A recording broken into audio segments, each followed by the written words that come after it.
Hi, hello, testing, testing. How's it sound? It's good. It sounds good. We're back. We're back with Radio Melee. We got wheat this time. We figured. I mean, the biggest news in the Melee community right now. Well, I mean, there's a lot of big news. Obviously, Mango winning SmashCon. But one of the biggest things to hit the community was the first. I mean, is it fair to say the first rankings in basically 3 years? Wheat? Can I, more or less? Basically. I mean, so we had the PGR contenders last year, which was like a tiered ranking, and they said who was number one and didn't say anything else. But I think it's fair to say this is the first one we've got since 2019. Yeah, which is insane. And by the way, Wheat, welcome. For those of you not familiar with Wheat, you should get familiar because Wheat is a member of Melee Stats. And so you're responsible for a lot of things. You're responsible for, obviously, seeding tournaments is something where your skills are called upon by TOs across the world, as well as, working with, I guess, would it be Panda Global? I guess that rolled out, the MPGR. Yeah. Okay. Yeah. I mean, I have been working on the top 100 since it was SSBM rank since about 2016. So I've definitely had my time with it. And I miss SSBM rank, but onward and upward, I suppose. But I mean, yeah, it was a particularly. I know this was a particular. This has been, in the community, we've had this thing where we've been doing these summer rankings, first half of the year rankings, and we've done those for a while. I believe. I think we've done those since like 20. I want to say, not 13. I know we didn't do that the first year, but we've done them since like 2015, probably 2016, right? And this was a particularly. I thought you guys did an incredible job because I remember people were telling me on my stream, they're like, "Hey, you should do an MPGR ballot on stream. You should rank everybody on stream. It'd be good content." And I was like, "Man, I don't know where I would put anybody right now. Like, I didn't want to touch this ranking season with the way the results have been, with the rise of JMUG, and how." I guess, for some players, you had a pretty small sample size, left and only going to 3 tournaments, doing kind of okay at one of them, and really good, obviously, winning one of them. And I was like, I don't want to touch this one with a 10-foot pole. So the fact that, and I reviewed all the rankings on stream, and the fact that I felt like you guys got something that was very, I don't know what the word is. Like, I was just like, I looked at it, I was like, oh yeah, this actually makes a ton of sense. And to go from the results that we had to that, I don't think I could have done it. So I thought you guys went above and beyond in this one. But, I'm sure there's a lot of takes and a lot of stories from the trenches that you could tell here, Wheat. So for sure. Yeah. And first off, I do want to say, being a member of Melee Stats, a lot of people in Melee Stats do have ballots, have worked hard on this. I, in addition, have work for the MPGR that is not like Melee Stats related. But yeah, I mean, I want to be clear that like there's so many people who does this, and this is like a big PG thing, right? It's PG Stats. So I want to, I appreciate all the nice words, but it goes out to like Practical Tasks and Panda and everything behind that. But yeah, no, this is an insane season, and the fact that we got to a list that feels okay is like a really big accomplishment. Yeah, that's how I feel. I have some as we get into the today's episode. I've got. What was funny for me was as I was looking over. PP, did you look over? I'm sure you took a look at the rankings. I don't know if you did that on stream or anything. I looked at them. Dude, what was funny was the things that surprised me were not the things that surprised everyone else. People seem to have certain takes where they're like, "Wow, I can't believe this guy was over this guy," and I was like, "That makes total sense to me." I was surprised by other things that apparently no one else cared about. So hopefully, before the end of the episode, we can get into some of the nitty gritty about like, so and so over so and so, and all the good stuff, which I'm sure those of you on YouTube are tuning in for. And to those of you on YouTube, do remember that most Tuesdays, barring the Tuesdays that me and PP fly to Southern California to do Mysterious Golden Gardens content, most Tuesdays we're here live 3 p.m. Pacific time, 6 p.m. East Coast time. So if you tune into either of our Twitch channels, we're going to be here, and you can participate with us live on air by giving us your hot takes and your questions. !Radio Melee in our chats. Yeah, that's right. Scroll through the Discord, see submit topics here, do what everyone's doing. You'll figure it out, gamers. Now, let's get to what the people really want, and that's anger. The people the people need anger. They need rage, hate, pride. They love all that stuff. All right. Now, Toph mentioned Mango's SmashCon win, which was big, but on Twitter, which is where the action happens, the community lives and thrives. Wheat. Him and HBox, the 1 and 2 from the tournament, basically said, screw the rankings. It's I'm esports, so I'm not going to say the words, but they said it meaner than that. And so this is a sentiment that I think a lot of people have been feeling, and maybe that's just because we haven't had rankings in a while, but maybe it's just because there's a lot of reasons it could be. And and there are proposed solutions, and there are lots of things. There are lots of things we can say about all of this, but and I want you to respond to that. But in part of your response, I would love for you to say that there are plenty of people who are not Melee stats that are filling out these ballots. And I don't know for sure. I'd love for you to clarify, but I think more people who aren't Melee stats are filling out ballots than are. So it's not even, I don't know how it's possibly Melee stats' fault that the rankings are this way. I would love for you to provide some clarification, please. I mean, hey, we've got a lot of pull. Our ballots do weigh like 10 times more. No. There you go.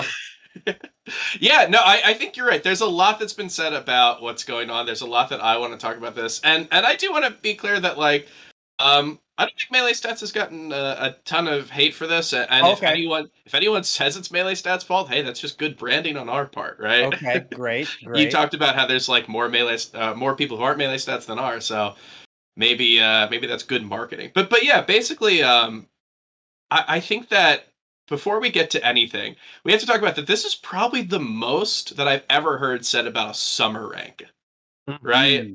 Like, that is, talk about marketing, that is wonderful marketing on PG's end, because I have never seen this much commotion about a top 50, which is just like, we usually have it. It's like a stopgap in the year, and it's like, oh, okay, like, here's what we're going to be looking for the rest of the year. No, this is like, reputations are on the line, legacies are defined, and it's like, well, it only ran from March to like mid-July.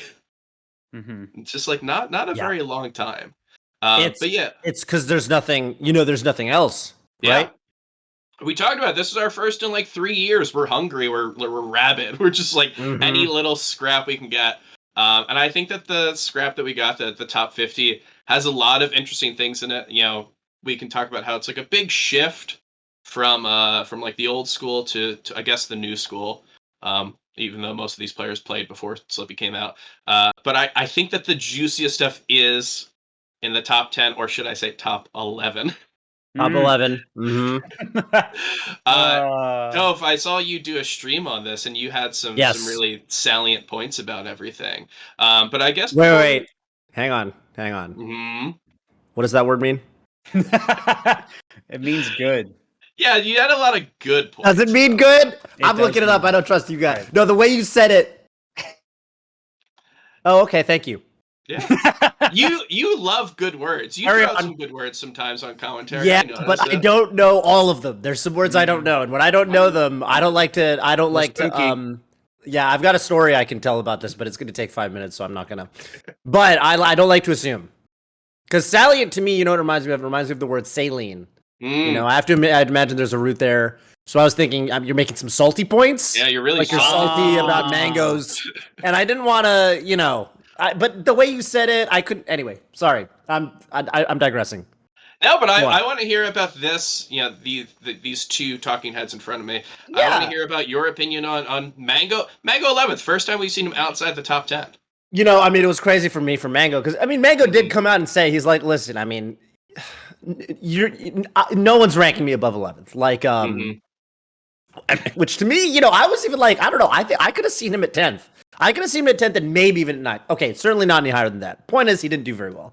And he knows that. And I think that for what it's worth, I think that Mango's gripes, to me, made a lot more sense in the general case. So Mango was saying things like Mango likes, and I completely agree with this point. Mango likes it when you know, like rankings should incentivize people to go and compete.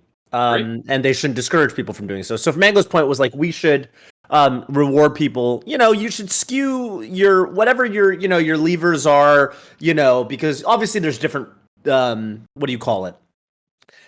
Criteria on your rubric, if you will, when you're evaluating a certain person's performance.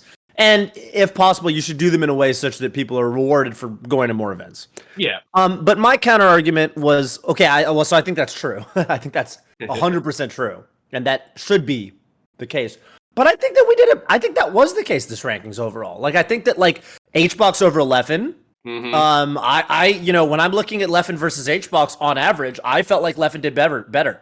I think Leffen did better on average at the tournaments he went to than HBox did. He had better, they had roughly the same quality of wins. Leffen even winning Battle of BC over Zane twice, which is insane. 2 wins over Zane.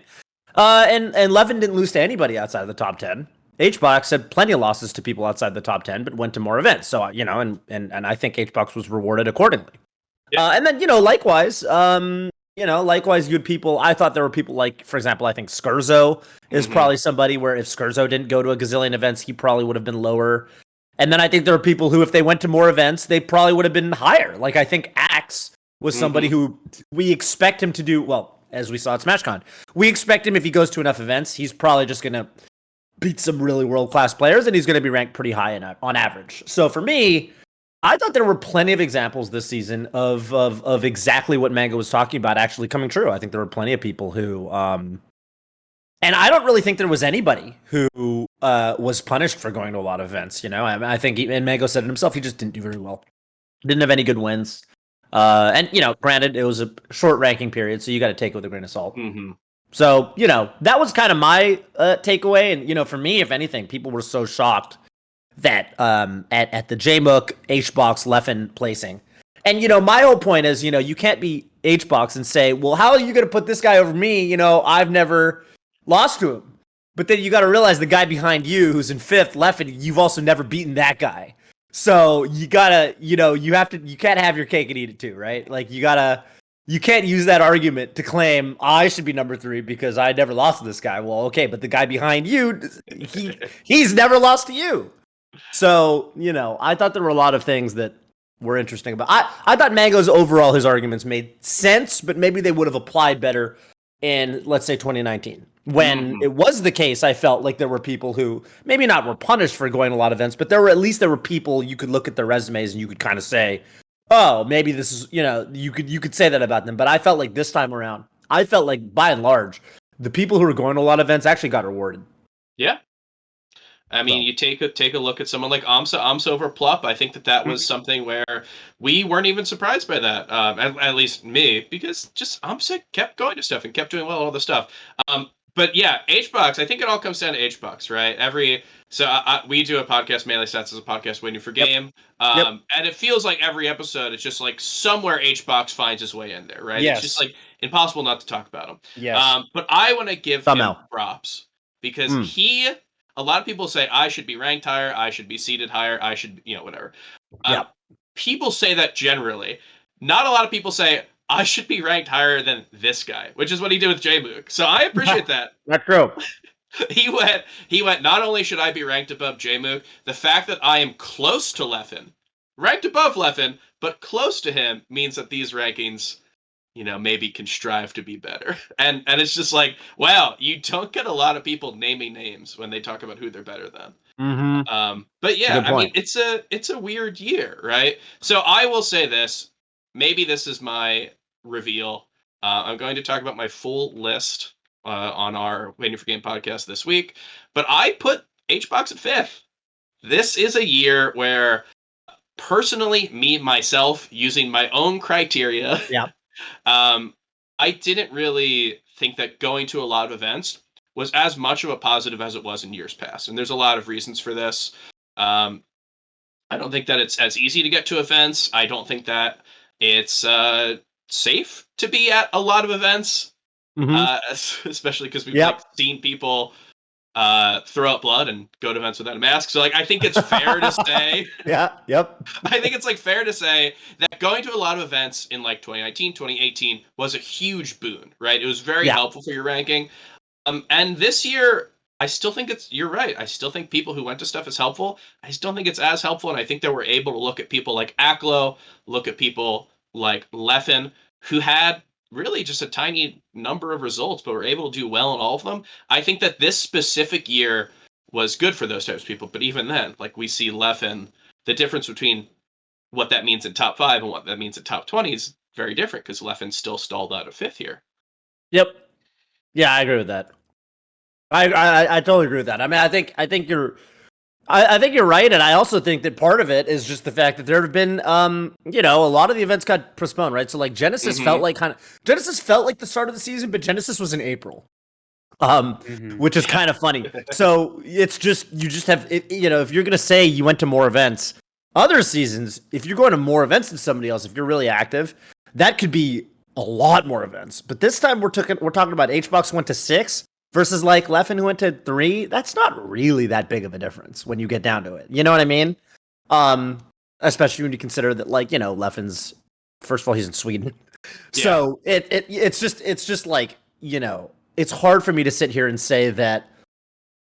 Anyway, yeah, this is to say that I fully agree with you. No, I appreciate it. And then also, in terms of Leffen, I don't want to like harbor too much on him, but I think he represents like a kind of interesting idea when we talk about these rankings, which is like, what if someone doesn't go to a lot? Which maybe he isn't deserving of being the poster child for that because he got COVID like when there was 3 back-to-back events, one that he was planning to go to, and then there were like and then there was Phantom. Strikes. He tried to go to Phantom. Yeah, it's like Ludwig bought him a plane ticket for $5,000 or whatever the hell was going on. So. It really feels like it's wrong to go, oh, Leffen just sitting at home again. But I think like the idea is right though, right? You should be rewarded for going to events, and I don't think Leffen's the right guy to like rag on, but I think it's a good idea. And I think that one of the interesting things is that a lot of people now say, okay, like HBox is ranked 4th, this is an issue. We can't have this happen again. How to change it? I've heard so many different things. I assume you guys have heard Blur's like rant on this. Nope. He's allowed. Okay. I can tell you what I did experience. I tried to tune into something Blur was talking about, but at the point that I tuned in, Blur had changed the topic to how good of a TO he was. And he was saying, back in the day when I ran this major in 2016, this was this innovative system for the stream that I came up with for Friday. Yeah, and I was like, I'm sure at some point in this talk he makes some good points, but I can't listen to this. So I had to do that. Yeah. No. Yeah, he's got a lot of rants, so it's hard to really be specific. It's hard to. And I've heard this rant. Yeah, he was on our podcast. I think he gave this rant. I saw him at SmashCon. That was great. We sat watching Top 8 while he did the same rant. So I've heard it a few times, but also it's a Blur rant, so you tend to tune out. Yep, you tune out, you tune in, But basically the idea is like tennis rankings, right? There's some sort of like, if you want to be ranked, you have to attend this, and you have to go to like this minimum number of things. And it's like going to be rolling, and it's something where, you have to attend this, meaning like the Grand Slams or the majors. Is that what you mean? I think that's his point was. Yeah, I think it might have included that, but the main thing was I think you need to hit a certain number, and the number is higher than what we have now. And I think it's a cool idea. I think the idea of a rolling ranking as our official ranking, I don't know if we're necessarily there as a community. But I think that the issue that we run into with all this stuff is that like if you try to make a rule set for the top 10, then the 91 to 100 or whatever, like all get affected by that. So you can say, Leffen didn't attend enough. We need to see 8 events a year, and then your I don't even know, pick a random person. And then Aklo, right? And it's like, okay, well, all your Aklos, any up and comer literally ever who doesn't have a sponsor, like good luck to those guys. You'll never see them again. Yeah, it fucks everybody. All for the egos of, I'll come out and say it, but yeah, for the egos of people who felt like they should have been one Yeah. spot higher in the top 17 or whatever, right? It's ridiculous. And also rolling rankings. I mean, the way they do it in tennis, if I'm not mistaken, they don't have we have a panel system, and it's this long, arduous process where you're basically kind of hemming all of these spreadsheets together. Are you really going to do that after every single event? I mean, I assume tennis actually just does an algorithm, right? There's no way. No, we can't do the algorithm now. We got to save that for later. There's So no what's way Blur's we can point? do I mean, it is now. Blur's point? Well, I'm asking. I mean, maybe you heard this from Blur. Is Blur imagining that literally you're getting these spreadsheets from people after every single major to do these rolling rankings? Like that just seems like too much. I think this is what happens with any Blur point, and you've known him a lot longer than I have, so Yeah, okay. you Got might it. know. But I feel like once you start to ask too many questions, I you see. realize It that it falls doesn't apart. really But, make yeah. much sense. Okay. And I think that, so yeah, if you want to save algorithm, or we can talk about algorithms at any point. But what, like a tennis ranking, what Blur suggested, and algorithms, Yeah, what do they what do? like HBox suggested. I think it's really, it's like a grass is greener scenario, because you're bringing up something that will never happen, right? Yeah. And you're like, okay, well, this is true. Like, really, this would make the community better. You're like, I can't tell you how better the community would be than it is right now if we did this. And it's like, well, no one's going to do that. So we have, this is not HBox a should- reasonable scenario. Yeah, I know. HBox should read. You've seen that article from 2017 about the last time we tried to do algorithms Is that from for Ambi? melee rankings. Ambi's Is it? answer? Did Ambi write it? Probably Ambi wrote it. Probably Ambi. That would make sense. It includes the anecdote about Hanky Panky, for example. Yes. Right. Yeah. HBox should read that article on stream for content. I think It's way too long. I don't it's think way he'll too do long. it. Yeah, I've experienced HBox's attention span. Yeah, I've tried to watch movies with him. I don't know. I think that the algorithm falls in the same exact thing, where Yeah. you're able to bring it up because it's very unlikely that we'll ever do it, and it's just this nebulous thing where you go, man, if we did algorithms, I'd be higher. And then PTAS tweets that actually getting second at a 1,500 person event would be better in an algorithm getting first at a 500 person event. So I don't think we've ever actually seen proof that HBox will be higher. So maybe the impossible happens. Maybe HBox is wrong. No. Well, yeah. I mean, hey, he did get ratioed by all of the members of the yard except Ludwig, I guess. Yes. So maybe there's, I don't know. It's just at the end of the day, I look at all of this as an extension of, or maybe like the second coming of whatever you want to call it, like IBDW's reverse pop off at Gobble, where at the end of the day, we're Melee. We need the attention in the attention economy. Any news for Melee is good news. So if HBox is raging or whatever on Twitter and starting these conversations and starting these discussions, and if there's people that are reacting to it on YouTube or whatever, at the end of the day, it's good for the community. And that's the way I look. It's like if Moist Critical has a 2 million view video on the cringiest pop-off that's ever happened. To me, good for Melee. at the end of the day, it's a good thing. Right. At the end of the day, all news is good news. Like all PR is good PR. So for me, I'm happy. HBox says some stuff that maybe I disagree with, little aspects of it here and there. I'm happy. And that's kind of the way I try to look at all of this. Weed, So- I do very much want to dive into more of the algorithm specifics. But I think that's going to be a longer topic and gets into various things like what we value and everything. So if you don't mind, I'd like to put that on hold. I do appreciate you talking about it here for the people listening earlier. Well, I'm sure that some of the callers might have some questions about this. Yeah, and maybe we get the callers just get into it, and then there'd be no shortage of things to talk about. But thank you for sharing many good thoughts on that.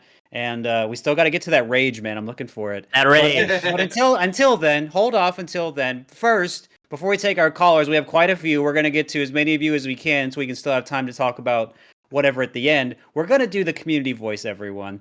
And that's the question that IBDW, that Cody asked last time we did this. And his question was, do you have any goals? And if so, what are you doing for them? What can you work on? What can you do to start on them today? He was very motivational with it. And so I don't know if this was in or out of Melee. I think it was primarily in Melee. It looks like it's everything Melee here from skimming these.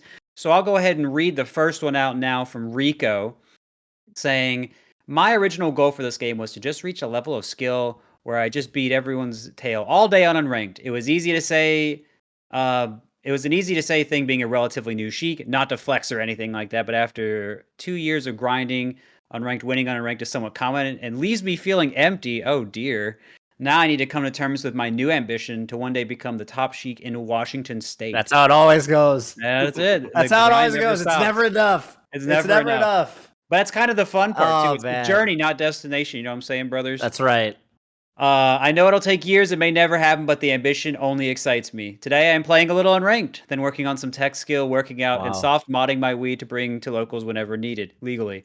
Feels cringe typing out loud, but it feels right. No, I love that, Rico. Amazing. You were honest. I think a lot of people resonated with that. I do see it has a lot of likes. People love that you're grinding and that you set a new goal for yourself after being able to wash the vast majority of unranked, which is huge. Unranked, they need that. You got this next one, Cliff, or you want me to take it? I got the next one. Franz Zero. Maybe this is Franz, the Dr. Mario player. I'm going to pretend it is. CV, I have a hit list of local players I'm yet to beat. My current goal is to check them off it. To achieve this, I should probably start doing more solo practice and some VOD reviews, studying my replays with them, and maybe even watching some lessons analysis of those. That's a really good idea. Yeah. This last part, because it's really cheap. Like for example, if you're a Drug Fox guy, if you even get the $5 tier on his Patreon, you get access to every lesson he's ever done, which is probably enough. Because anything you're struggling with, someone else who plays your character is struggling with, right? Right. And so there was a period where I was struggling with Peach, and so I watched a bunch of his Fox Peach lessons with people like Null and people like whatever, and that was really effective. Typing this out made me feel a bit more motivated to do it. I hope you did that, friends. And that's what Rico said too. Look at the end of his message. That's right. Feels right. So I love that Cody kind of got everyone talking about things and getting them more hyped up to do it. I think that's super cool. Well, our last writer, Hobo Flea, has a pretty realistic goal. Someone who just started practicing Melee at an older age, bad hand, just got a box rub for 30th birthday. I would never be able to reach the top level of Melee between working a regular career, staring down the barrel of reaction deterioration. It just can't happen in time. Love the game, though. Plan to stay with it for a long, long time. My goal is to beat the Crimson Blur. Yeah, you're probably already there. You just have to run into them on ranked. We love Blur. Yeah, we do love Blur around here. That's why what I'm doing today is coming home after a 1 hour commute from being, those long commutes, man, they'll get you.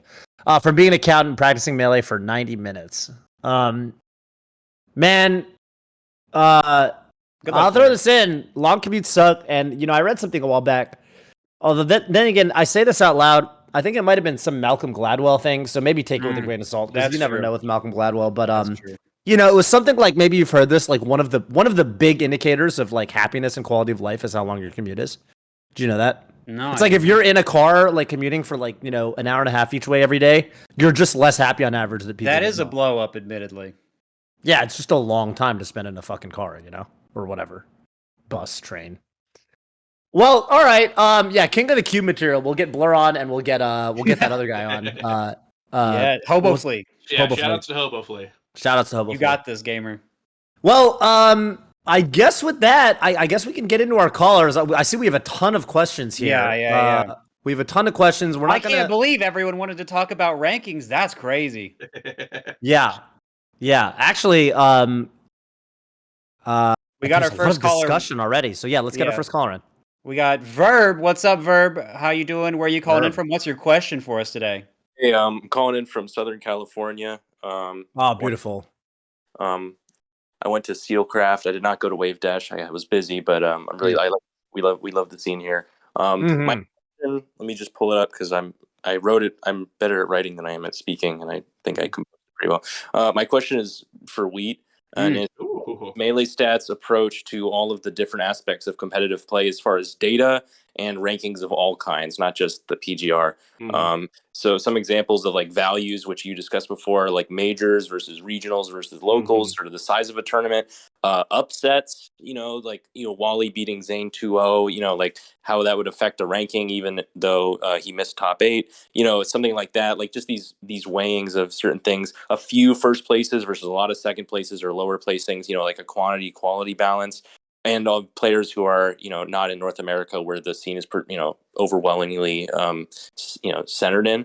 And it's less. I'm not exactly really looking for answers for any of those. I just want to know, like Melee Stats, sort of like what the values of Melee Stats are and how they would approach problems like that as a group. Well, okay, I can say a lot on this. I might have to give a cop-out answer, but I swear it'll be good by the end. And I think that the real answer is that their values are all different. They're all across the board. But in a way, that is why like a panel ranking, really works in my mind. An algorithm will... God, it all goes back to the algorithm. An algorithm, it'll be like, Genesis is important. And then everyone will think that Genesis is important because that's what the algorithm thinks. I picked a wrong term because I do think Genesis is important, but like an algorithm will have very specific criteria that every single data point will go through. And I think when you have 30 different people doing a ranking, you have someone like me who didn't this year value attendance a lot. You might get someone who values attendance a lot and puts Hungrybox at third. They might value major wins over head-to-heads. That was a big thing. So I think that there is like a real cop-out answer here in that it's like there's really no set thing. But when you have if I so could say many something people, else real quick, Wheat. I mean, you're saying all these people different values. Yeah. It's not like you guys just keep that to yourself. You guys debate over it. You argue, you discuss, you keep each other honest, right?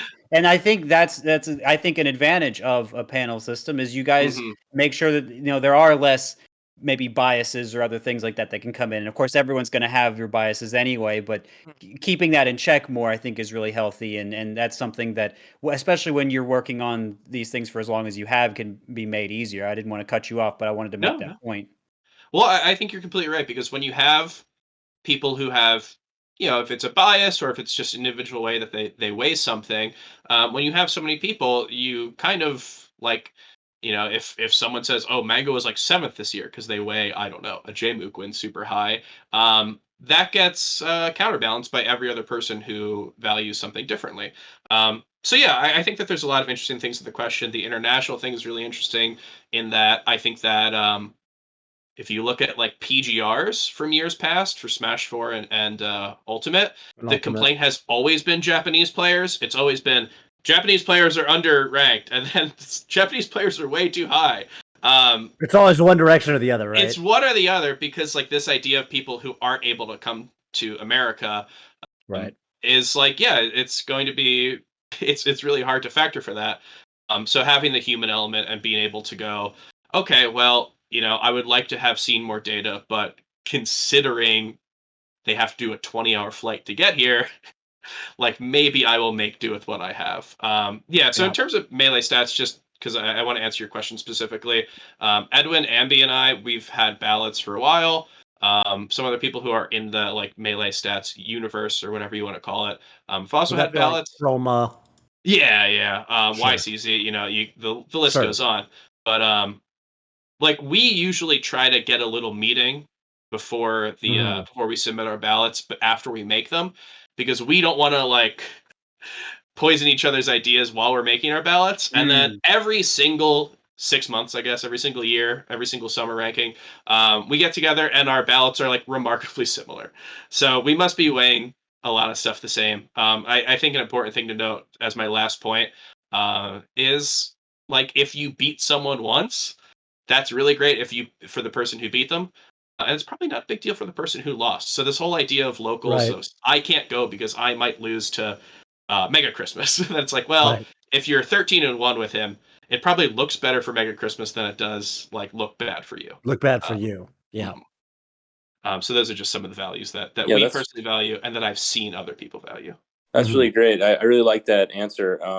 And it kind of reminds me, that I just kept thinking of this as you talked about how it's sort of this idea of, like different, it sort of averages out, sort of cancels out. It's this idea of the wisdom of the crowd, where if you take a jar of jelly beans and you average a group of people's answers, the average will almost always, really always, be closer than any one guess. Dude, I forgot about that, and now I can't believe that the jelly bean jar has been brought into our rankings discussion. This is huge. This is huge. Yeah, for us. that's what I'm saying. Is it's like we can't be accurate as one individual, but somehow just through, I guess, I don't really understand.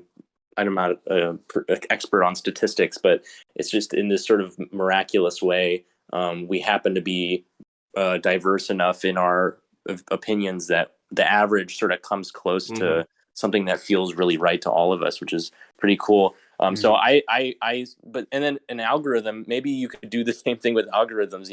I'm studying computer science. I know that Toph's a programmer, so I don't know. I think, but I don't know how feasible this is, and obviously I think that the system now is pretty good, but you could just run it through all the different algorithms that people are debating between and say average all of them just like they're people, or whatever, or do a hybrid between sort of algorithm and human. I mean, there's so many ways to do it, but overall I think it's really good. I think it's a good system to do sort of let it be a group, right? And I'm really glad to hear that's actually how it works, because I was sort of motivated to ask this question because of the 100 greatest players of all time ranking, where it just sort of came out and it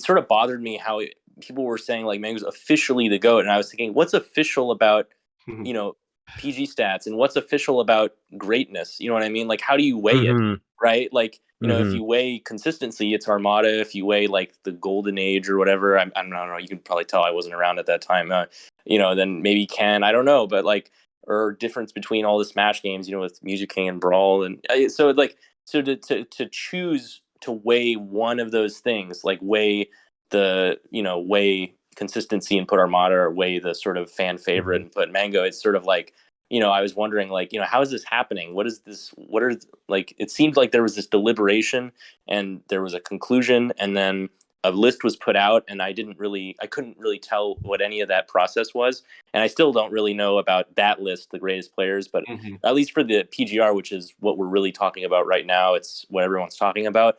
I wanted to ask that question just to the benefit of everybody listening, and maybe this, what you said, will sort of get out that it's this idea of, wisdom of the crowd, and maybe we should bring some sort of normal O2ers into the ballots, to really get a broad range of opinions. I don't know about that, but yeah. Wait, before you answer, I don't know if I don't know if you feel like this would simplify it, but does it, when you're doing the top 100, you're having different values and you debate and you bring everything together. I imagine, you're looking at a longer time frame, or you have more things to consider when you're trying to rank it, but it's a similar process, I imagine, for you talking all time, right?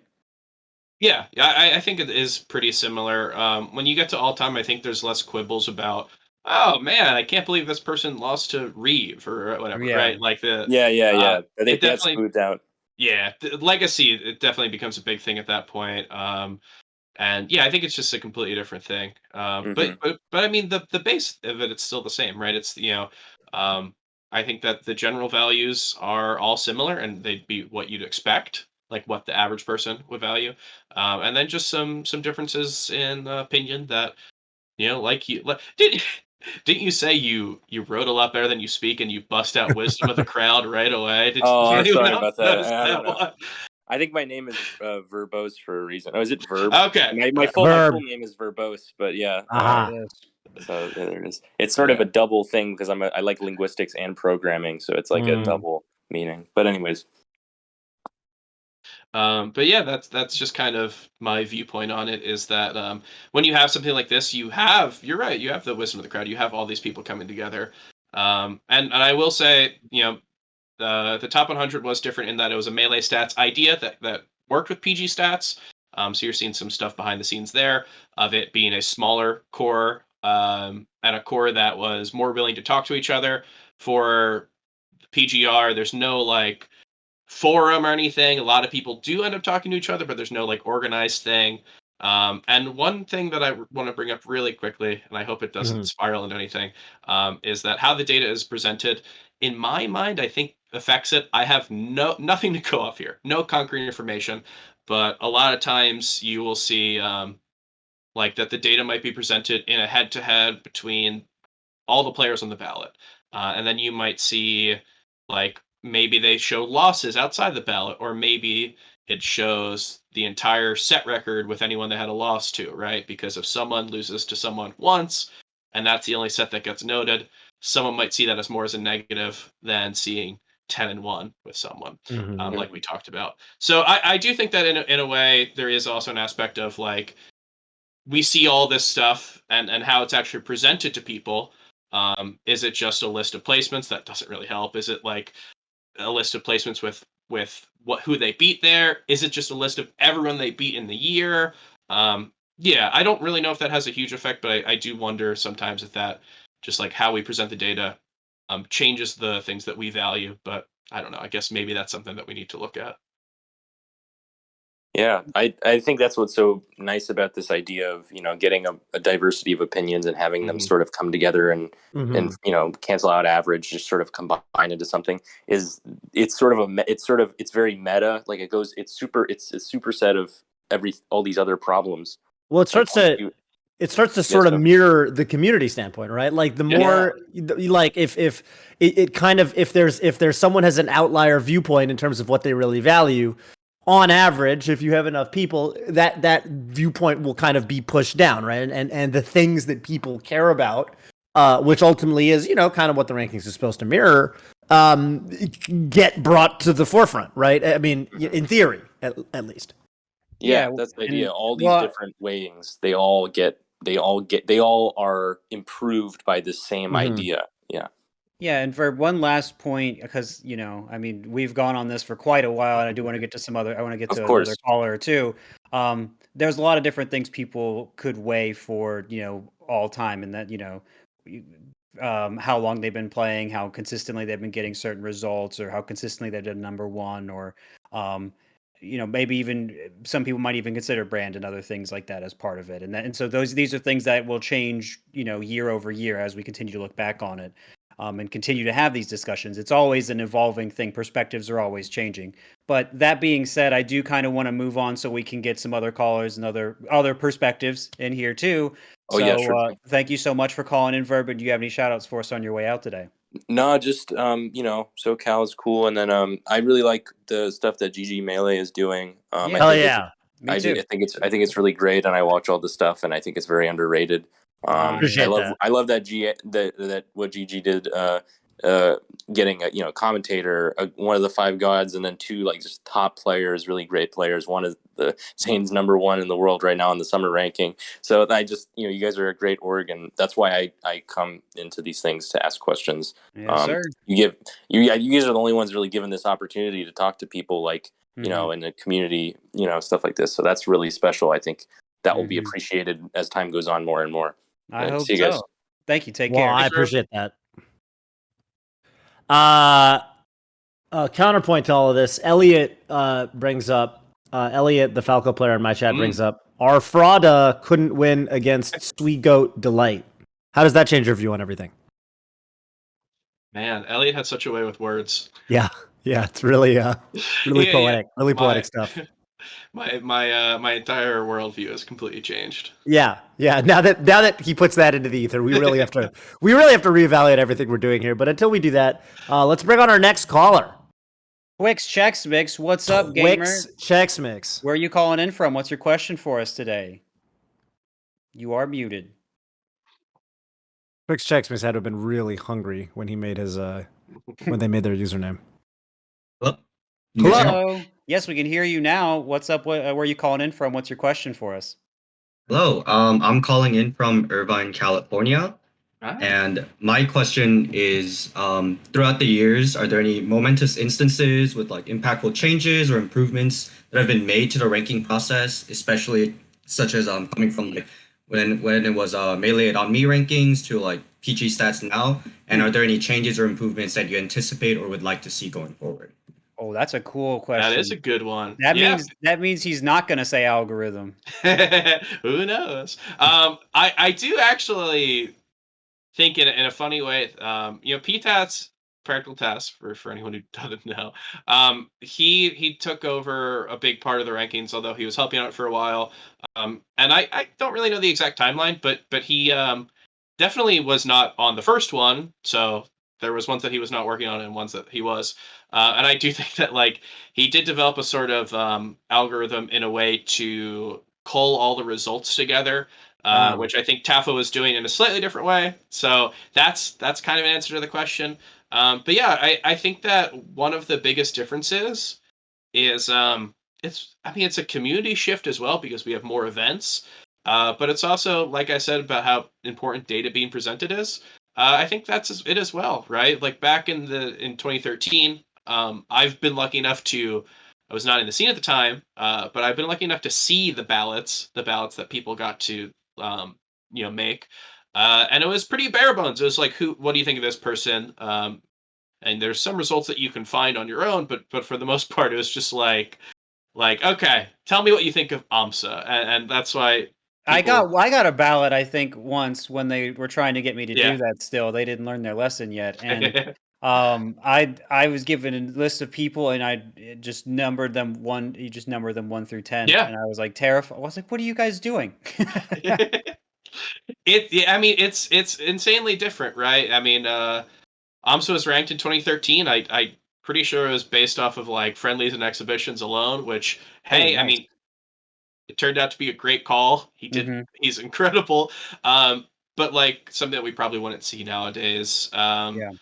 And I think one of the things that we talk about here's actually a great point that I should have brought up earlier. Thank you, thank you, Twix Chex Mix.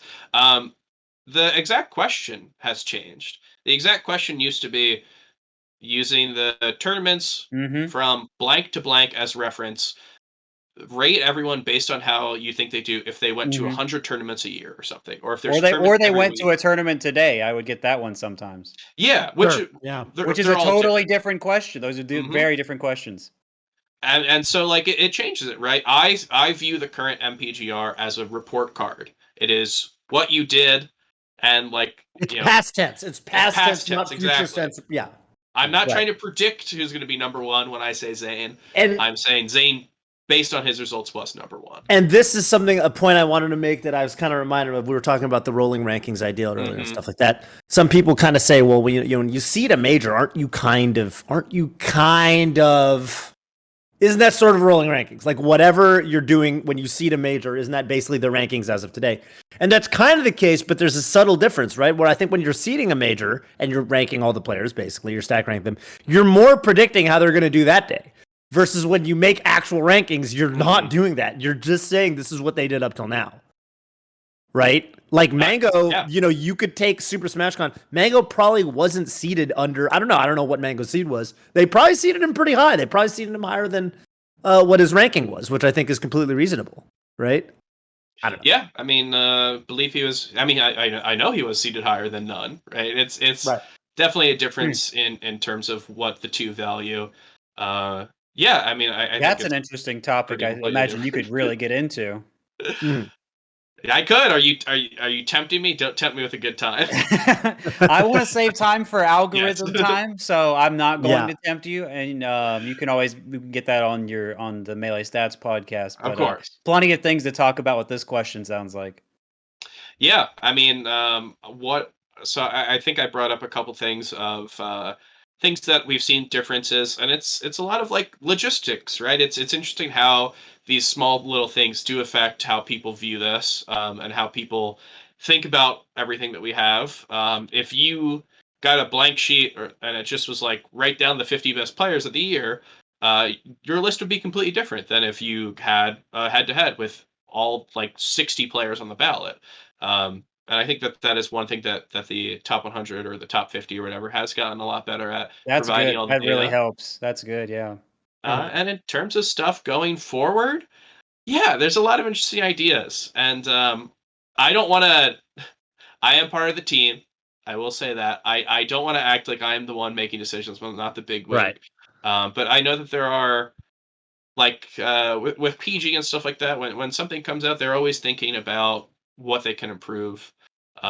So I don't know. We might see something. Maybe I've thrown out the very dumb idea of if you want to be top 10, you have to go to more events than someone who wants to be 80th in the world. I think that that's a hard way to regulate that, but like that type of idea, maybe we'll see something in the future. I think it was Zamu on Twitter who like said local wins should count and not local losses. Anything that requires not counting stuff does feel like a logistical hassle to me. But I do think there's a lot of interesting ways that like we can go from here because it's hard to look at Melee right now and saying like, wow, everyone's traveling all the time. And I don't know, is that an MPGR thing? Are people scared of their rank? Are people still kind of wary about COVID? It's a really interesting year to look at like Melee numbers because none of them, like I can't point to any reason why Shine has 200 less entrants than it did last time it ran. Like who knows? But yeah, I definitely think that going forward, there's some interesting things that the MPGR can do, and I'll be interested to see what they do because I definitely think incentivizing people to go to events, incentivizing people to go to locals, it's all helpful. And honestly, I think the biggest thing right now is that I honestly think that people who are balloters do all this, and maybe it just needs to be said on a wonderful Golden Guardian show. Yes, and well said at that. And also, I'm really looking forward to having HBox run the rankings next time. Very exciting change. That being said, I think you talked about a lot of cool changes, and I'm looking forward to you guys trying stuff out. It's a big process you have. Twix Chex Mix, thank you so much for calling in. You got any shout outs for us on your way out today? Yeah, I'll just first like to shout out the entirety of the PG Stats crew. I feel like they always put in a lot of work with these rankings and all the stats and stuff. Someone who's also computer science, I know how much work and thought goes into that. They also have some banger videos. So shout outs to them and also shout outs to my homie Zag9. He's kind of the one who helped me get into Melee and I'm here today continuing to play. So yeah, thanks so much for having me, guys. Very nice, very nice. Take care, gamer. All right, one more, hopefully quick one, and then algorithm time, everybody. All right, we got Huff. What's up? Welcome to the show. Where are you calling in from? What's your question for us today, gamer? Huff. Hey, calling in from Seattle, Washington. Very nice. All right, yeah, so my question has to do with what I think is kind of the core of this issue. And I think what we've been hearing, the core, what we've been hearing from like a lot of people is kind of just that like a lot of top players have anxiety about rankings. And I think, we could talk about algorithms or whatever. I have a lot of experience with those. But I think regardless of how you, phrase it, one thing that you hear a lot as someone who does rankings, I'm sure you hear this too, is just that people are nervous about rankings, people get anxiety about their attendance and everything like that. So how can we really address like that core of the problem and reduce anxiety for our players? You ever heard of Healthy Gamer GG? That's a good answer. Yeah, well, I think that this is a good question because kind of going off of what I was saying before is that I do think it comes to a lack of communication. And I don't really know if that's on PG's part. I'm not willing to like point a finger because this was not something that ever happened, right? Like they would Melee It On Me didn't go out and say, okay, well, it's okay if you enter this drunk local because like we know it, it doesn't really matter. But I do think that like the word counts to me is such a loaded word when it comes to any ranking. Does this count? And it's like, well, I don't know. What do you mean by that? It's like, right? what do you mean by counts? Yeah. Maybe not to you, maybe to someone else. Maybe it only partly counts to someone. I mean, there's a lot of ways that can go. I mean, because like basically the take that MPGR and SSBM rank before it has always been pretty laissez-faire. It's always been the most data you can get is the best data. And it's not on Panda or Melee It On Me to go, like, you can't quantify this in any way. You can't look at this and say it counts. Like, the only thing that they said couldn't count was, like, stuff outside of eligibility period. And then it's up to the people to say like, okay, well, okay, he went Game and Watch and and he lost to someone who he's never lost to before. Okay, like that probably doesn't count. And I do think that there's this idea from top players where maybe justified that like you're not allowed to have fun, you're not allowed to do anything except for compete at the highest level. Right. And Right. and like people I've heard the people from Ultimate, from Smash 4, they would say, oh, like our locals are great because like top players can go without having to worry about it affecting their rank. And when I hear that, I'm like, well, I feel like it also is helpful if the other people can like benefit from it, right? I mean, I guess you have your own specific goals going into a local. Maybe you want to make local PR. But I think a good example is Kadoran. Kadoran, top 10 in the world right now. He was ranked 70th in the world in 2019. Yep. And if he didn't go to locals, like don't even talk about if he would be good if he didn't go to locals, just talk about like purely results. He would not have been ranked 7th. He would have been ranked a lot lower. And maybe he would not have been ranked because like his 33rd at whatever was maybe not, it didn't stand out enough to set him apart from the crowd. So I actually kind of lost track of the question here. I went into my little bag. Let me bail you out for a moment. Yes, please. Something I noticed that reduced anxiety over rankings for the players was when we did when there was the tiers, when there was the tiers of players. And this is something that I kind of like as an idea, but there wasn't as much fanfare. People didn't talk about them as much, and that you gotta take the bad with the good. That's how it is. It's a double-edged sword. People want their cake and to eat it too. This guy can't be over this guy, and I want to be over this guy. And if I'm not, then it's dumb. I don't care if it's by 0.001. I should have been me. And there's all this stuff and all this stuff tied up in it, and that's personal, right? And we can. I think it's worth experimenting with tiers. I think it's worth thinking about talking about how we generally weigh locals or all that stuff. And people were talking about locals, and someone did interviews with panelists, and they said, well, how do you count locals? And there were blurbs, and that was good that we figured that out, and that reduced anxiety for people, right? And so maybe if there are more concerns, we can try and alleviate them in certain ways. But at a certain point, I think there's a lot of anxiety for people like, well, I don't want to be perceived as bad. And it's like, how is PG stats? They can't solve that. That's not in their jurisdiction. They've got plenty of things to do already, right? So it's a tough question, but I think, I think in a community where there's not a lot of resources, like monetary, I think, the best we could do is really support each other. And when people are flipping out, maybe don't dunk on them on Twitter or, whatever. Well, right? You're not helping. That's not going to happen. Yeah, we can't stop that. I know, but it needs to be said. We have to try. We have to try.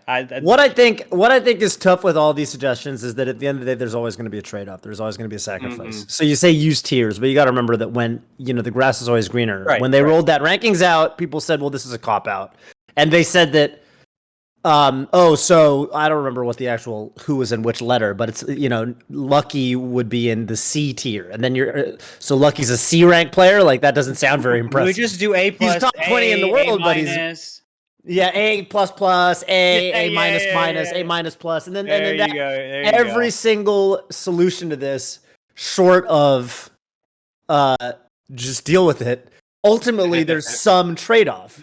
Well, even deal with it has some trade off. I mean, I think you have to try, but get rid of the rankings is a huge trade off, right? Right. Like that's another solution is we'll just don't do them. Then I mean, the FGC doesn't do them, but then you get into all these all these situations where you have a lot of players that just aren't heralded. I follow a lot of other fighting game communities, and sometimes there are these amazing players that just get zero recognition. That are ridiculous players, but because they don't really have any kind of outlet to make themselves known like this, and the FGC has fewer majors. There's always going to be some kind of trade-off, and I think that's the problem with this. And I do think that, for better or for worse, I don't know. I mean, That's just kind of how it goes. I think that there's always going to be an element of this, which is like, it's going to be tough. I mean, I remember, when I was the first couple years, I was on the SSPM rank, even down at 91st or whatever, I was like, why am I 91st and Scar's 89th? That's ridiculous. Don't you know that I beat Scar 3 times? Let him know, I lost him Toph. 2 Let times him this know. period. And this is, that's just the thing. I think this is for everybody. I think people don't like being judged. People don't like feeling like they're judged. Unless they're being judged very nicely. Exactly, unless they're like first. So it's tough, I don't know. I mean, I do ultimately think that it's something that I think we have a community we have come to realize is important to us, and I think that it would be a bigger loss to lose them than to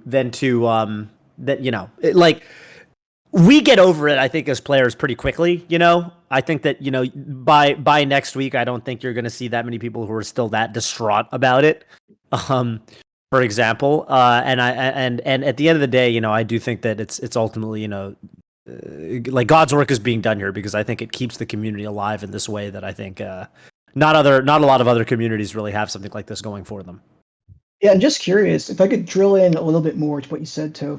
I know you said you used to have a little bit of anxiety about your rank. I know that you play a lot of chess too, so how do you think that compares with like elo anxiety and stuff like that? Well, yeah, ladder anxiety, if you want to call it that. People have that with League of Legends and games like that. And I think that that's a little bit different, because that is just a hard and fast, you can't argue with it, right? It's like if you're losing games and your rating goes down.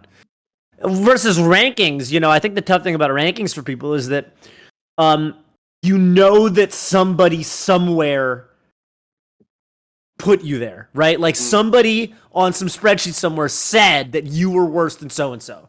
If you're a League of Legends or you're playing chess or any kind of what's the algorithm puts you there, so it's the algorithm, but it's not even really an algorithm, right? It's just straight up. It's an algorithm, but you get number, you get the point. The number goes up when you win, and it goes down when you lose.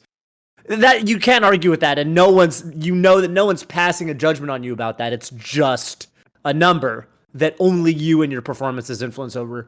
Versus, I think what makes the MPGR and stuff like that tough is that people, I think, feel like someone somewhere doesn't understand them. Yeah, they don't understand that they feel like they should be put higher than this guy because of such and such explanation, and I think people at the end of the day, they don't like dealing with that. They don't like feeling that they're being judged by somebody who's sitting miles and miles away from them somewhere. So it's different for that reason. And yeah, it's tough, but it kind of comes with the territory, and I think that at the end of the day, whether there's a rankings or not, people are still going to be talking. People are going to be roasting top players for underperforming in a toxic way, and I wish they wouldn't do that.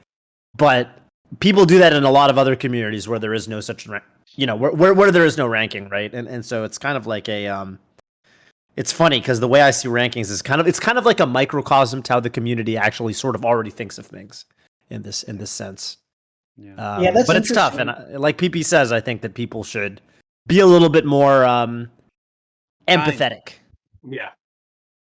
Kind, my cynical nice. stats brain could be like, oh well, the rankings that we put out or that MPGR puts out are also just a number. If you want to get technical about it, but it feels more personal. But someone's assigning that number. Yeah. It's that number is associated with your worth, and if you put all this, time into the game. I think what's important is that a human is giving you that number. I mean, okay, it's an amalgamation of several different humans, but I think if you're below somebody, that someone sat there on a spreadsheet and someone actually put you there, right?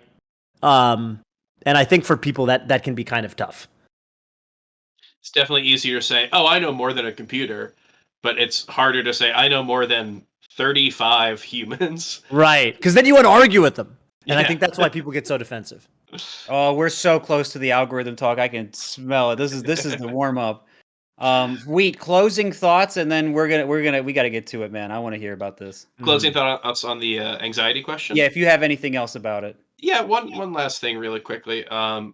Is that and this is not calling out. I'm going to name a couple specific people, but it's only just as reference points. So as a couple months ago in March, there was that time, I don't know if you guys remember, where everyone was putting out like a video on whatever. It was like a video on like what's wrong with the community, and Moki called out a couple things, and Axe called out a couple things, and Mango had a video watching them and reacting. And I think there was a Nun video, and it was all really interesting. And I don't want to undercut any specific points that were made, but the way I saw it talked about was very funny. It was like, oh, okay, all the top players are saying this, and I watched all 4 of the videos, and they all are saying different things. Moki's like, online should count because I did well online, and being from a different country during COVID was not able to travel. And I'm like, yeah, that's very justified. I would feel that way too if I were in that situation. And then Axe is saying that like he just doesn't feel that like competing. He's just like, oh, I hate being rooted against, and I feel like if I go to a local, I might lose, and people will use that to root against me. I'm like, yeah, I think I'd feel that way too if I'm a top 10, 15, 20, whatever you want to call it, player. I wouldn't want to be rooted against either. But I definitely think that it's really easy for the community to like put all these really disparate, like nuanced feelings into a box and say like, okay, they all hate rankings. It's funny, right? Because they'll back each other up, but they'll be saying wildly different. They're not even. It's just that they're bad, and there's no. But you're right. I don't even know if that's on them, right? There's questions out there that need answers, and if if Axe says to Amsa, yeah, if you go to locals, you'll be ranked worse.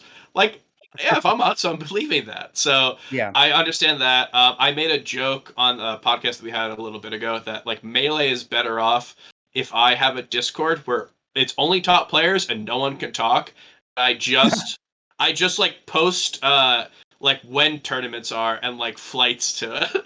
And honestly, like maybe P-Test and I talked about maybe there is something for a forum where top players can like ask questions instead of like thinking and just tweeting immediately. God, yeah, forums. I love those. Well, forum in the. I know what you mean. No, you're right. Maybe even the literal Blizzard, right? You're right. I remember early Overwatch, they literally had this, right? People would go on the Blizzard forums, the message board. It was insane, and people would talk to the devs there.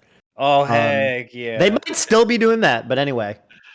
But yeah, who knows? I'm not saying that's going to happen. I'm not saying it started as a joke, but I do think that there is some truth in that. Like, these players have questions, and if it affects their livelihood, being ranked, whatever, instead of whatever, then I think that like people will have strong feelings towards that. And if they've got big fan bases, that anything they say will be echoed by their big fan bases, and then we run into things where people go, okay, I can't go to a local, despite the fact that Fiction has gone to locals weekly and is ranked 12th. So I don't want to blame top players. I just think that like, there needs to be more discussion.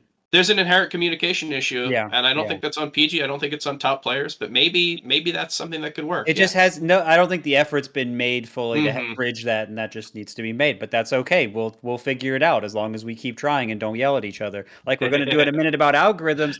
Huff, thank you so much for calling in today. Do you have any shout outs for us on your way out?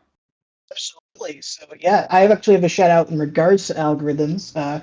Friend of mine, Harvard PhD student at analog2_digital, recently put out his own like improved algorithmic rankings for Melee, and they do a better job than almost anything that I've seen so far, and even they aren't perfect. So if you check out his blog, bracketdemon.com, he goes into more about the very statsy reasons why rankings for Melee are just really, really hard from a mathematical point of view, and that's a really great read if you have interest in computer science.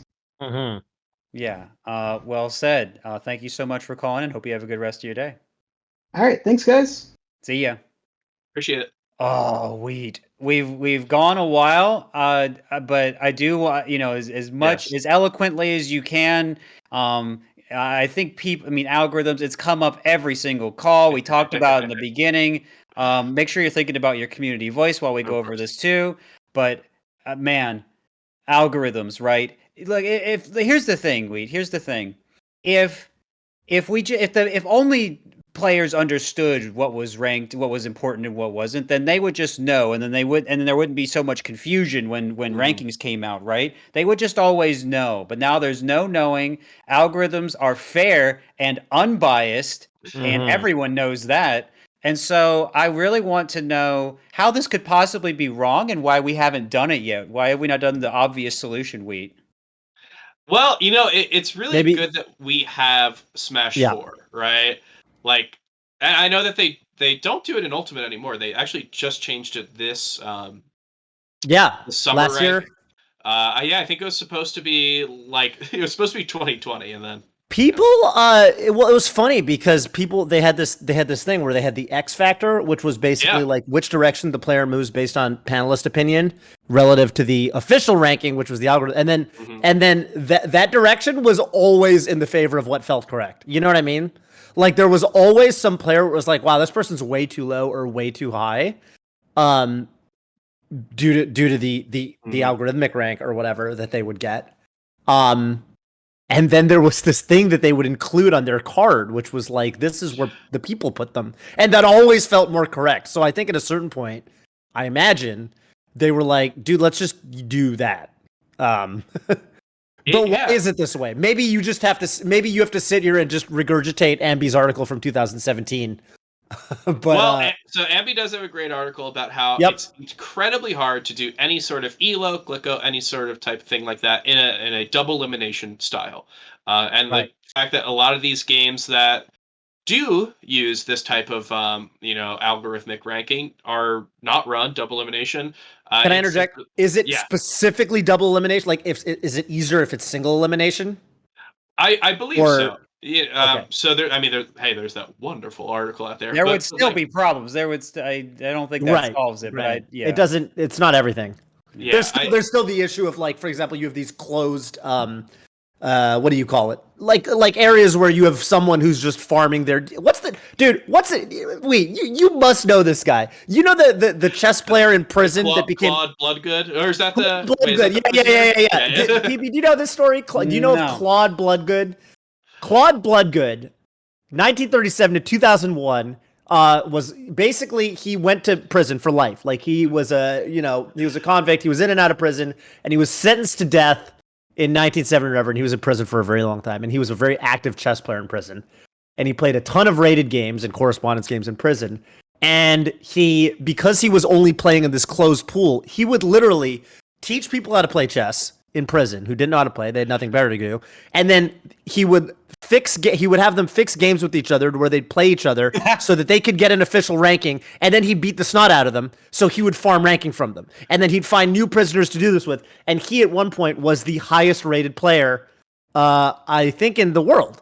And so they had to do something about this guy, because it got to the point where it was like, there was a thing where you would be invited to the candidates tournament to try to become world champion if you were the number one elo player. And they were like, well, we can't invite this guy. First of all, even if we invite him, he can't come because he's in prison. So even if we send him an invitation, he's not going to make it.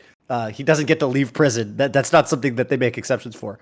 So he was, but he was like, he was well into the 2700s, right? And this is an extreme example.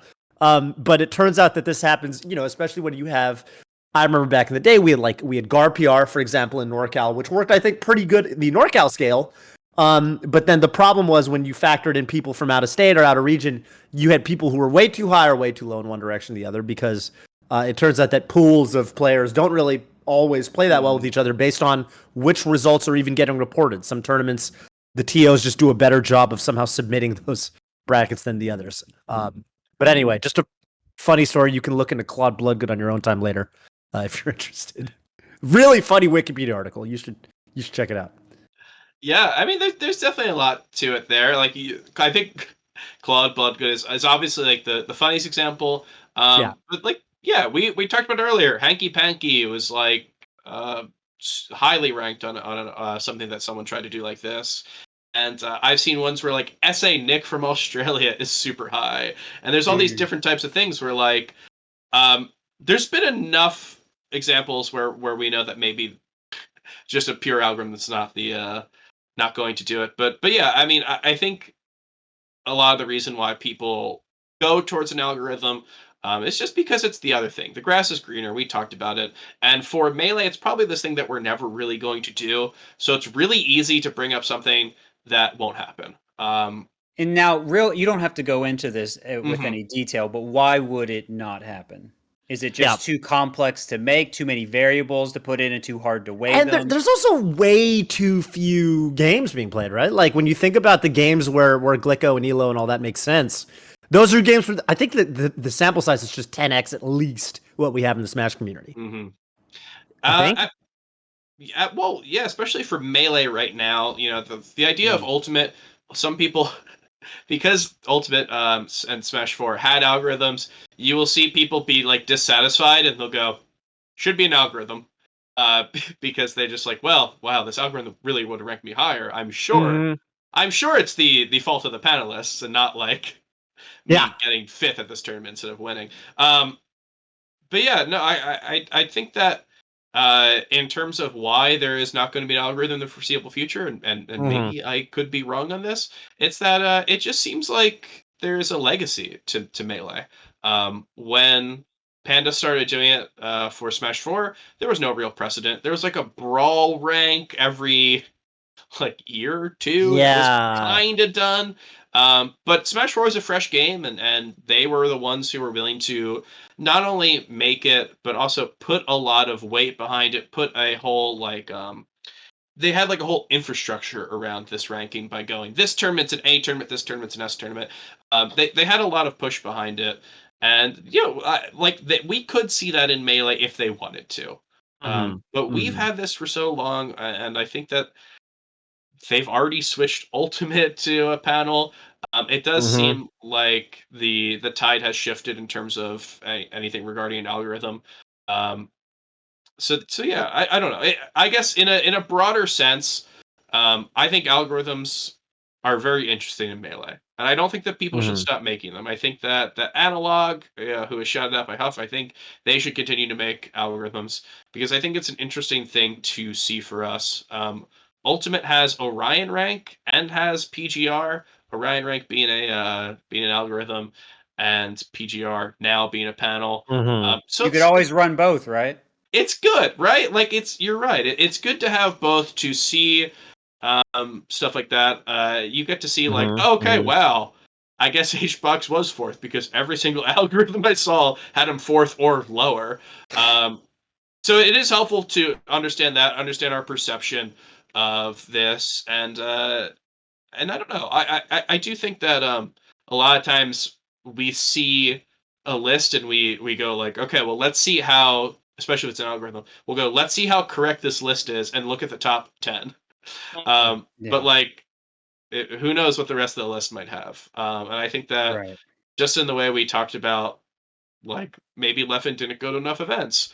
I think it is important to have a top 100 that has defined rules for the entire top 100 that cares as much about the person who's ranked 100 as the person who's ranked first. And I'm not sure if an algorithm would be able to do that. And I think that some things that we may value, like going to events, going to locals, being a grinder, like these types of things that in the general sense, we as Melee players value and would say is a good thing.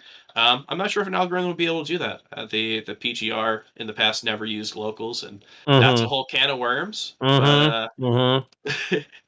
I do think that there's like good factors that an algorithm would have a lot of trouble taking in. Yeah, and last thing, real quick, I know it looks like Toph wants to say something. This will be my last question to you about it. You can be as quick as you want with it. I mean, algorithms are made by people, Wheat. True.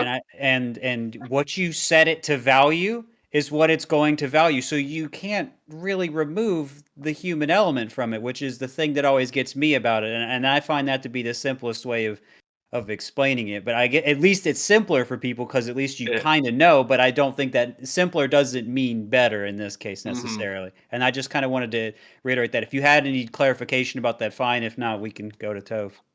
Yeah, I do think that people. So there's people who don't understand that. Yeah, like one person, maybe a small team made this thing, and it only follows what their specifications are. So if they say winning a major is like the most important thing, then that's what every person will be judged by, every player on there. The PGR used to have, when it was an algorithm, it used to have something for like sets that you won at a at Invitational didn't count as much as if they were at an open bracket tournament. And Leffen caught like 51st or something because of this. He was in Area 51 and not top 50 because he beat Tweak at a summit instead of beating Tweak at Smash Bros. Or whatever. And it's like maybe like for someone like me, I value Lod's win over Zane very highly. I value Jmook's summit win over like. Maybe I wouldn't say that Summit is less important than like a Pound or something. But maybe an algorithm would. And I've seen people say, okay, well, like, what if you had an algorithm and then you have like a team of people who check the algorithm? And it's just like, well, I don't think that this works. Isn't that just what you're doing with more steps? It really feels like it, right? It's someone else comes in, they're like, no, I think like that should be valued higher. And it definitely just seems like something that maybe doesn't work. I don't know. Right now, how I view the algorithm, I think people should continue to make them because any content, not only does Melee need, but I think that Smash in general does like really appreciate it. I think that people who put time into the game, if it's playing, if it's creating, whatever, I think it's always appreciated. So I say people go do that. But yeah, it's funny when people go off about these algorithms because it seems like to me, it's this type of thing. I mentioned it before. It is something that just seems unrealistic to the point where, like, it's just it's easier to make an unrealistic change to advocate for one than to advocate for like smaller, more realistic stuff. It'd be harder for someone for like with a big platform like a top 5 player to say like maybe we need to reconsider how we view blank or whatever. It's a lot easier to just say scrap this entire thing, we're going to an algorithm. But I definitely think that all of these things are interesting. But it does bring up a lot of good points. Like you said, I mean, HBox was none of the algorithms actually moved HBox up. No, he did mention that he thinks that panelists don't like him, and that's the reason he's lower. Robots also don't like him. But the algorithms also. Robots also don't like him. Is that what's going on here? He's also first of the year for his first 3 years in a row. But yeah, no, I think that all the complaints. By Aiden. Yes, Aiden also. I want to be really quick on this. Aiden was arguing the exact opposite thing in the Melee Stats Discord, and then just like chose anger, chose violence that day, and just was. What do you mean? Aiden was arguing on behalf of. He's a huge Jmook fan. In the Melee Stats Discord, his name is literally Jmook fan, and he came in. He's like, Jmook at 3 feels really wrong. As in Jmook should move up. No, should move down. He thinks that HBox should be above Jmook, and yet HBox is out here complaining. Well, you know my order. You know my order for 3, 4, 5. You know what you know my order. Lay it on me. I thought Leffen 3, HBox 4, Jmook 5. Toph, I love that. I did put Jmook at 3. Or Leffen 3, Jmook 4, HBox 5. But anyway, I think Leffen is the best player in the world right now. I would not put him at number 1. Yeah, I think he's the best player in the world. So you saying you put him higher, that makes me happy. Just to wrap it up, I do think that I mentioned earlier that maybe there needs to be better communication, and I think that goes both ways. So maybe in terms of if you have an issue with the rankings, maybe talk to the people that are responsible. There are outlets. There are places where they can get a hold of you. You're not some enigmatic, impossible to reach. HBox has called my like personal cell phone before. So, what was that like? I did not recognize the number, and I answered, and it says, "Is this sweet?" What did he say? He says, "Is this sweet?" And I go, "Yeah." He's like, "I'm gonna be late." It was really it was for a Smash World Tour thing. I was like, "Okay, no, that doesn't sound like HBox." Okay, sir.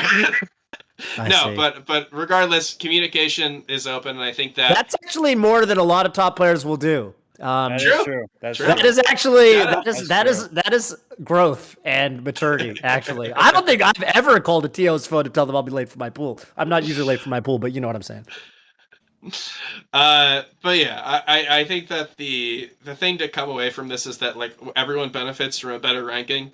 You know, regardless of like if maybe Jmook, his personal career is better if he's 3 than 4. Melee as a whole is bettered by these rankings being something that we care about, being something that we can view as close to correct. And I think that it's important to have a healthy conversation about them, and then also having a healthy understanding of what they are, what people value, and also that they're not concrete. If you get ranked in the 70s, you're probably just as good as someone who got ranked in the 60s. You just got the wrong bracket one day. Yeah. Maybe one seed different. Well, and this is something I always wanted to emphasize to people around my rank back in the day, including myself, or to myself, which is that the rankings get a lot more solid the higher up you get. So whenever rankings get rolled out, top 50 is one thing. Top 50 was kind of, you know, they're pretty good throughout. Top 100 though, anytime you're dipping into the 80s, the 90s, the 70s, whatever, they always look like a total fucking toss up. Basically, until you get top 50, is how I always felt. I always felt like, you know, and you end up, and there were always these situations where, you know, your Ryan Fords or your Amsas or your back then Eddie Mexico, although he's been more active, you'd have these players who you knew could have been higher, but they're kind of inactive. But they went to like 2 things and they did really good, kind of good, whatever. But they're kind of inactive, and then they always get put in the 60s or 70s. And AMSA, not Japanese AMSA, the other AMSA, Sheik AMSA was always this. And Ryan Ford, and you get these people and then they're always in the 60s somewhere, and you're like, well, this person could have either gone down because they're really inactive, or they could have gone up because they're actually very good. And so to kind of tie this into your point, yeah, I do think that actually up till a pretty high point, the rankings, you know, you got to kind of take them with a grain of salt, especially at those levels. And I think we're going to see even more of this at the end of year rankings. It'll definitely be something to see. I think that the end of year rankings, I mean, after SmashCon, I think that like it's starting to feel a little normal to me. Seeing people like Wally, seeing people like Crike, Essie, just all these people who none of them were even on the ballot for the midway top 50. Seeing them put up solid results, it's like maybe we will have a solid top 100 again. Maybe this is the return to form. And I hope that me saying that like the parity in any sort of top 100 like doesn't mean that you're better or worse. I hope that doesn't undermine my talk about algorithms, because I think there'd be more parity if you wanted to make a top 100 algorithm. But regardless, I'm here for it, Wheat. I trust you, man. I think you've been doing good work on it, and heck, an algorithm. That being said, community voice time, everybody. Yes. All right, Wheat. Well, we've given you plenty of time to think about it. What do you want to ask the YouTube comment? To the wider Golden Guardians Melee audience, this is anyone watching the video can answer. So I hope that this doesn't... I've not actually... I don't have a huge bank of prior community voice things, so I hope that this doesn't go against anything, but I'm going to use something that I was kind of talking about earlier. Okay. And I want to ask, in a world where we have an officially licensed Nintendo circuit, is Melee better off with the top 100? We've heard all about anxiety. We heard about... I find it funny that you asked this question like it's a hypothetical, but don't we live in that world? Well, that's what I'm saying. We live in this current world.